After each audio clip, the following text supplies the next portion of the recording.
Confession of the Bells. La confesión de las campanas. I woke up in a hospital bed. My head felt heavy and I realized that bandages were wrapped around my entire skull. I turned and I saw one of the sisters from my church. She was sleeping in the chair beside me. She opened her eyes and saw me watching her. She spoke, but I heard nothing. There was only silence. The sister stood. I then moved to sit up, but quickly realized that I couldn't.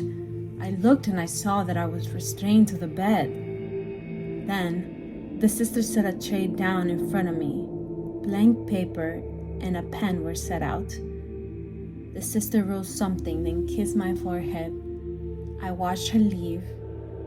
I looked down at the page and read the words, "Tell us your sins." It had been too long since my last confession. I tried to be good, but I know the truth. And I prayed that God would forgive me. I am so ashamed. I no longer eat. I give myself only prayers, but I know only a priest can absolve with contrition. So now I am also a blasphemer. My sins only grow more and more. And now I feel so childish, so stupid, confessing my regret to some useless diary entry, an idol. But I also feel like I am finally free, because now I can hear nothing. Now I know the truth. I have gone deaf. But this is like a gift, a sign that God has silenced my sins. They had rang in my ears like bells, but now, by His mercy, by His grace, there is nothing. I first heard the bells the morning after my cousin's wedding. Boda de Otona, she called it. And I was so excited to go, but my husband had to work, so I went alone. I was more than a little angry with him. And during the tornaboda, I got more than a little drunk. When I woke up the next morning, I didn't know where I was. I was naked in a strange bed and I was alone. I covered myself in a sheet and ran to the toilet. I vomited until I was exhausted. I looked in the mirror and that's when my ears began to ring. This is how the bells began. My face was stained with black makeup from my eyeliner, and written in lipstick across my forehead was the word Cerda. I washed the makeup off in the sink. The bells rang out over the sound of the running water. I turned the faucet off, and I can remember thinking the ringing sounds came from the pipes. Then I realized that my wedding ring was missing. The bells chimed in my ears. I tore through the room, looking for my purse. I finally found it and I found my wedding ring inside. I put it back on and then I heard another sound from my cell phone. I had gotten a text. I opened the message and it was from an unknown number. It was a picture. My own face appeared on the screen with the words still on my forehead, and a stranger had his organ on my mouth. I could not see his face, but I knew it wasn't my husband. I cried harder than I ever cried before. I deleted the message. I did not know who the man in the picture was, but I knew that I had to get out of there. I found my clothes and I left. I can remember climbing into the taxi on the street and sitting alone in the back. My head was buzzing with so many thoughts all at once. I took off my wedding ring, I looked at it, and I prayed. I prayed that it was all some nightmare, a mistake that would never come back to haunt me. But my prayers went unanswered and the ringing wouldn't stop. If everything had only stayed that way, I think I could have learned to bear it. I think if things had not gotten worse, I could have made my penance. When I came home, my husband was sleeping. I went to the shower and got in. I must have woken him up because suddenly I heard my husband's voice. He asked me where I had been. I lied, more sin. When he asked if I had fun, I lied again. I told him I missed him. I know my husband kept talking to me after that, but I couldn't hear anything anymore. The ringing drowned everything out. Later that night, my husband must have known there was something wrong. He had to know something, but he didn't talk about it. When he tried to kiss me, I pulled away. He yelled after me, but I left. He didn't follow. I couldn't sleep, so I wandered the house at night. My sin would not let me sleep. It rang in my ears like bells. The constant jingle and chime echoed my head. I walked into our parlor and I saw my husband standing with his back to me. I said his name and my husband turned around. His eyes were torn out and his mouth was full of blood. I screamed, but all I can hear were the bells. My husband fell on top of me and he held me there on the floor.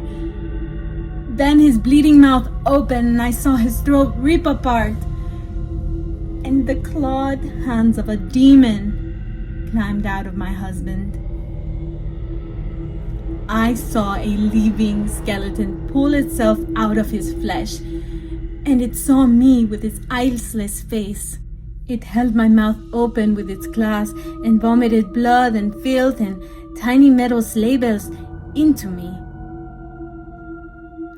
I woke up at the kitchen table the next morning. I sat up and my husband walked in. He looked at me, then kissed my forehead and left for work. The bells had stopped and I thought my prayers had been answered, but my shame soon turned into panic. I can remember feeling something changed in me, and then I was vomiting again. I cleaned myself and a thought came to me, and the ringing started again. I had to be sure. I walked to the pharmacy. The old woman who passed by me seemed to stare. My neighbors, my cousin's family, they were all there, and they were all staring at me. And then I remembered thinking, were they all at my cousin's wedding? I was so drunk that night. I couldn't remember who had seen me leave with the stranger. What if they did see me?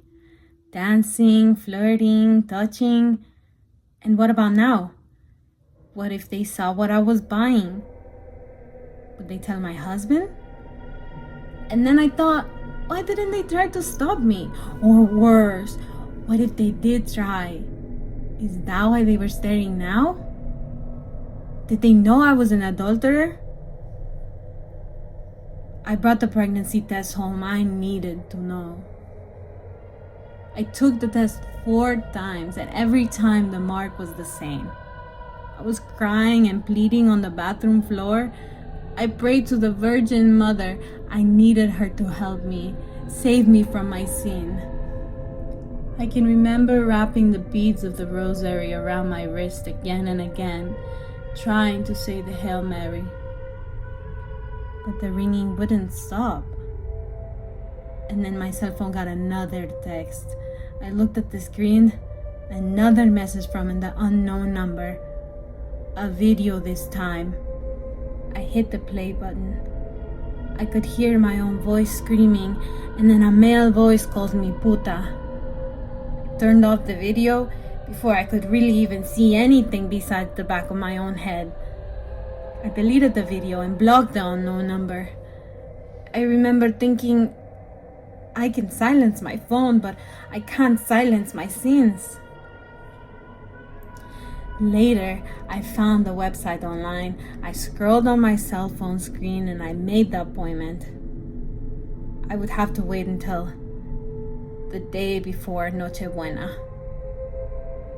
All I could think about was how every moment my sin was growing inside me.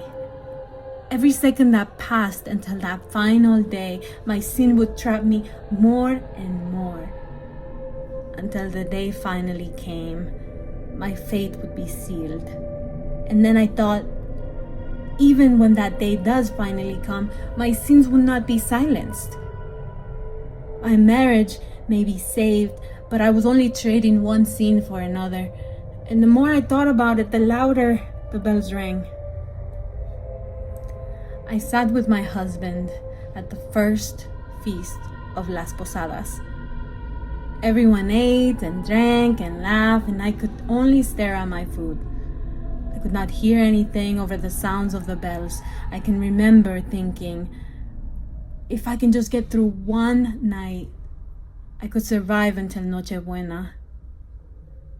Then I felt the wine crash into my face. I stood up and I looked and I saw my cousin standing across from me. She threw her empty cup at me and she pointed and screamed at me, but I could not hear her. I then saw everyone was staring up at me, even my husband. Then all the men stood up from the table and grabbed a hold of me. I screamed and fought, but no sound could be heard, only the bells. My husband watched and he did nothing as the men put me on the table and began tearing off my clothes.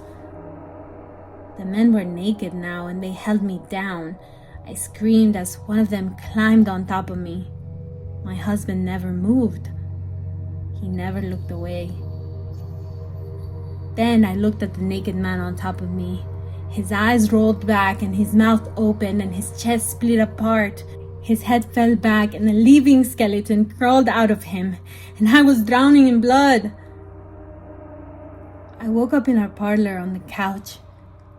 It was dark, but I couldn't remember how late. Then my husband came into the room. He smiled at me. I remember thinking, he could not know. He would never forgive me if he knew. My husband took me by the hand and I stood up. He carried me to bed and he kissed me. I let him lay me down. I let him kiss down my neck. Could he tell that I was different now? Did he care? Could my husband sense that I wanted to make him happy? Or did he not even care? And then I thought, how could my husband not know? How could he let me be alone around other men? How could he allow them to touch me? Allow me to touch them? I couldn't lay there any longer. I pushed my husband off and I sat up. He said something, but I couldn't hear him over the ringing. He tried to touch me again, but I stood up and I left the bedroom. He didn't follow. I wandered the house in the dark. I couldn't sleep. The bells wouldn't let me. And I can remember laying by the feet of our Virgin Mary statue. I can remember holding the rosary. Finally, the day came. It was the last night of Las Posadas, the day before Noche Buena. I waited for my husband to leave for work and then I took a taxi to the clinic. I walked inside and signed their papers. I waited and finally they let me pay them their money. They led me into the back room and I can remember changing into a hospital gown and waiting for the doctors. The doctors gave me my anesthesia and the bells faded away. I can remember thinking this was more relief than I deserved. Then everything went black. My eyes opened again slightly and I felt pain wash over me. I was awake on the operating table and I couldn't move. I remember thinking the drugs worn off. My anesthesia didn't work. I tried to scream. Only the hiss of the machines could be heard. Then the lights began to flicker and the bells faded back into my ears. This is my punishment, I thought. This is what I deserve. But then I could finally move my head. I remember pulling up slowly. Then a rubbered hand glove pushed my head back down. My eyes opened wider, and I could see the doctors standing in a circle around me. They were holding my arms and legs. I pulled up my head and saw the doctor slice open my stomach with a scalpel. My blood spilled everywhere, and claws burst out of my skin. The bell screamed louder than my voice, and I felt pain of my body being torn apart as a living skeleton crawled out of me. I blinked and I was alone in the recovery room. The bells had stopped. I tried to sit up, but my body was too sore. I waited and a nurse in blue scrubs came over to me. She told me it was over. She told me I could leave. She helped me get dressed and walked me outside. A taxi came and I got in. The house was still empty when I got there. I can remember going inside and collapsing into bed. I finally fell asleep. It was the next day, the morning of Noche Buena, and I woke up alone in bed. I got up and showered and redressed. My husband was not home. I checked my cell phone, but there was nothing. I found the rosary and I tried to pray, but I couldn't. I can remember pulling on the beads again, wrapping them around my wrist. The rosary broke and the beads scattered all over the floor.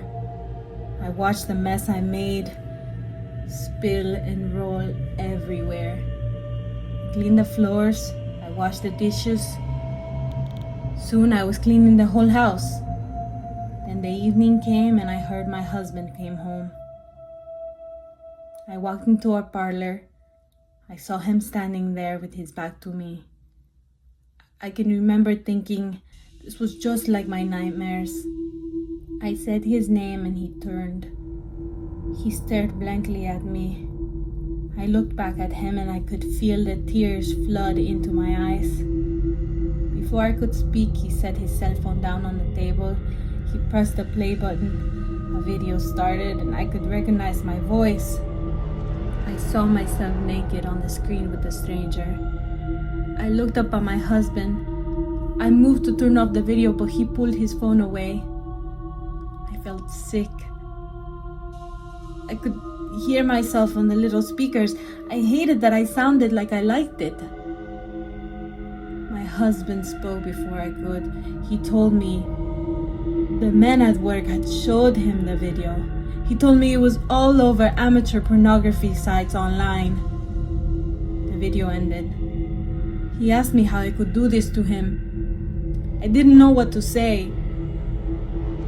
Then my husband shouted.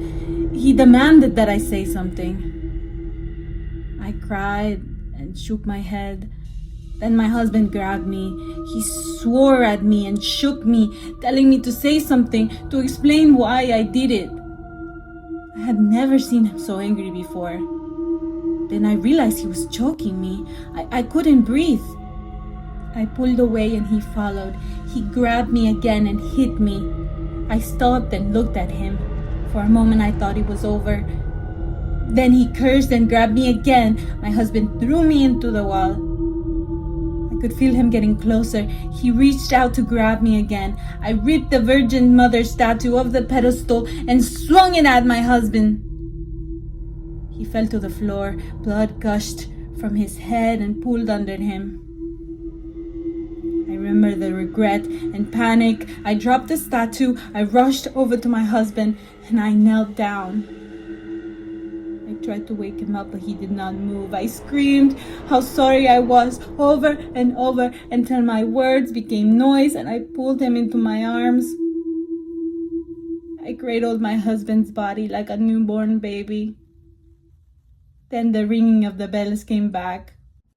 I can remember running into the streets covered in blood. I passed by shopkeeper and neighbors. I saw children and dogs stop to stare at me. I turned and I was almost hit by a car, but all I could hear was the ringing. I tried to scream for help, but people jumped back. No one wanted to come near me. No one wanted to help. I ran to the church of Our Lady of Mercy. The pews were all empty before Misa de Gallo. I screamed for a priest. I screamed my confession to the altar. I begged for my salvation, for a miracle. But I could not hear my own voice. The bells drowned everything out. Then I saw a statue of Saint Peter and his ring of keys. I ran over to the statue and tried to pull them free from the stone hand. The sisters of the church surrounded me. Then they tried to pull me away. I would not stop. I needed to silence the bells. I wrenched the keys free from the statue and I shoved the metal deep into my ears. The sharp pain exploded out of me. Blood washed over my hands, and then there was silence. The ringing had finally stopped. I fell on the floor and closed my eyes. My confession is all I have now. I pray God has mercy on my soul.